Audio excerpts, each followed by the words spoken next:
श्रीकृष्णाने जे काही केलं तो खरं धर्म आहे त्यात. आणि त्याच धर्माचं पालन शिवाजी महाराजांनी तंतोतंत केलं.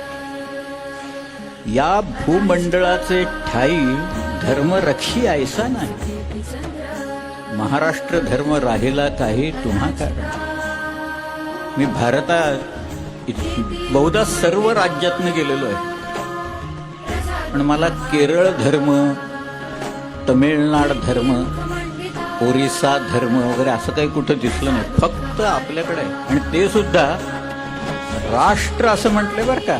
आपल्या राज्याला महाराष्ट्र म्हटले, दुसऱ्या कुठल्याही राज्याला राष्ट्र म्हटलेलं नाही.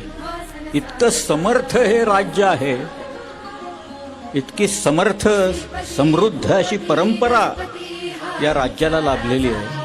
महाराष्ट्र राज्य